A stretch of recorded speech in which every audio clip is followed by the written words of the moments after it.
Transportation safety in the United States has grown safer, thanks in part to work from my next guest. She's overseen work ranging from diversity in crash test dummies to preventing catastrophic train wrecks. More broadly, she's ridden herd on transportation-related spending under the $1 trillion infrastructure law. For her work, she's a finalist in this year's Service to America Medals program. Joining me now, the Director of Physical Infrastructure Issues at the Government Accountability Office, Biza Repko. Ms. Repko, good to have you back. Thanks. Happy to be here. It's nice talking about an award for you instead of some scathing or difficult report for some federal agency.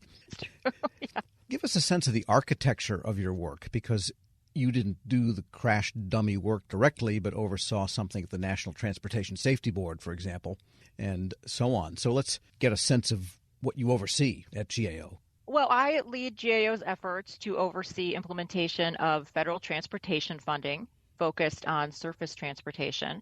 And that includes, as you mentioned, the Infrastructure Investment and Jobs Act, which was $1 trillion of federal spending.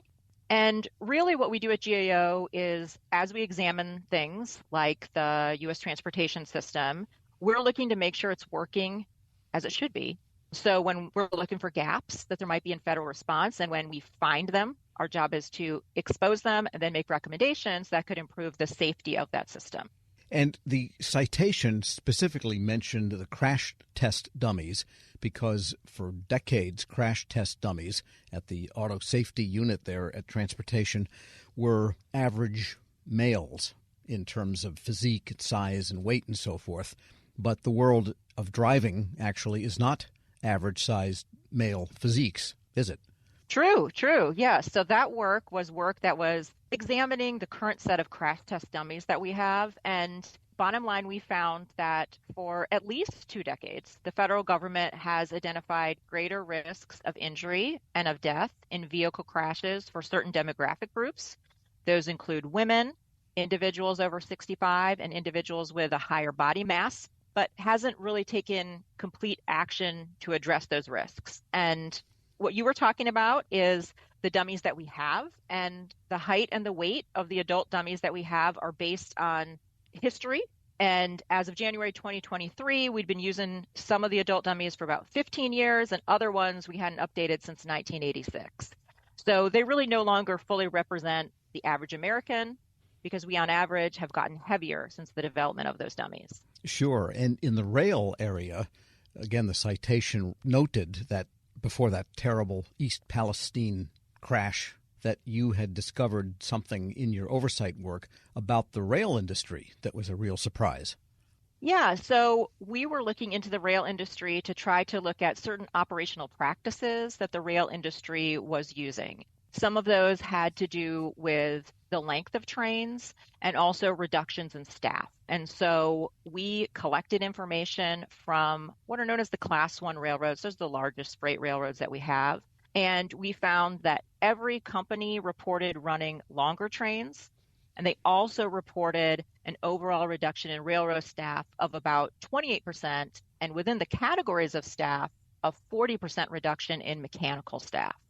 Meaning the potential for something catastrophic was increased because of the length and weight of the trains and the fact that there was nobody on them after the locomotive. Right. I mean, operating a train is a complex thing to do. And when you operate a longer train, you're adding to those complexities. So there's things you have to worry about when you have a longer train. Some of those can be in-train forces. Those are the forces that move the train back and forth on the track. If you have a longer, heavier train, that can have a greater impact, make increased risks of derailment or separation.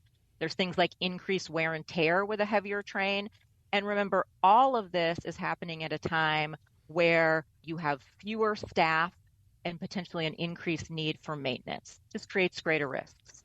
We're speaking with Biza Repko. She's Director of Physical Infrastructure Issues at the Government Accountability Office and a finalist in this year's Service to America Medals program.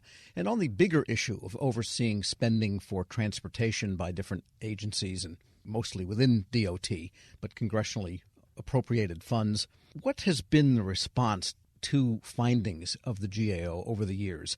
Do they say, yeah, you're right, we've got to fix this?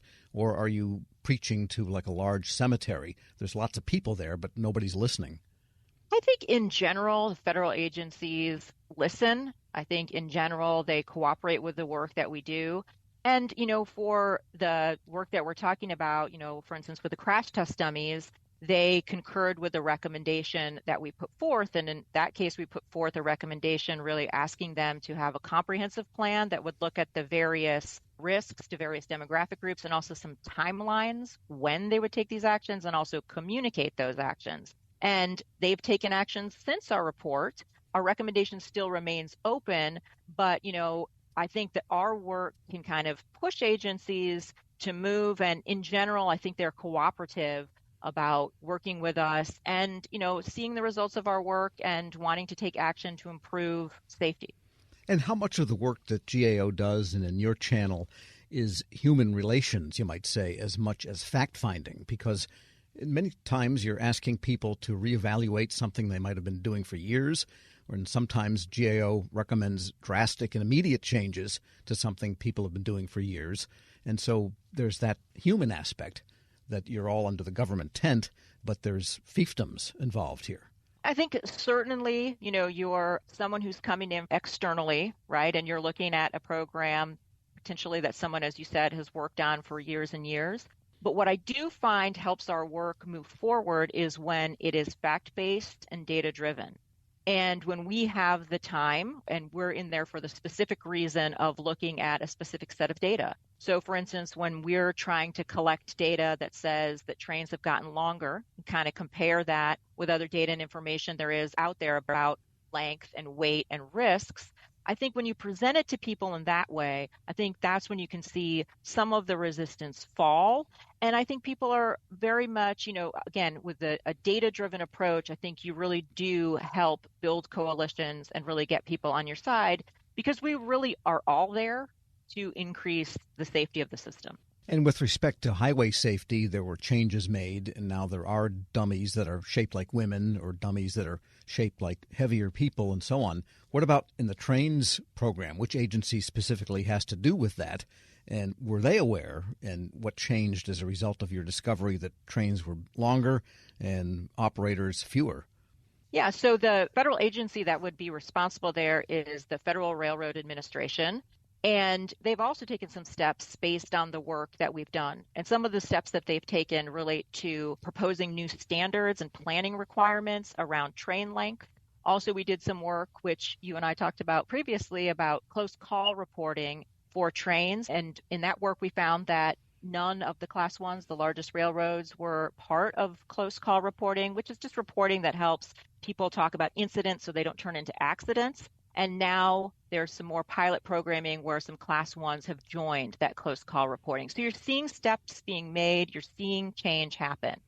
Yeah, it's surprising how many surface level crashes trains have. I mean, the internet is filled with videos of trucks being knocked to pieces by trains and so forth. I wanted to ask just a detailed question because I'm interested in this since I was a kid. Who doesn't love trains? Trains rock back and forth. Do they ever sideswipe each other because they're too heavy and they rock too far?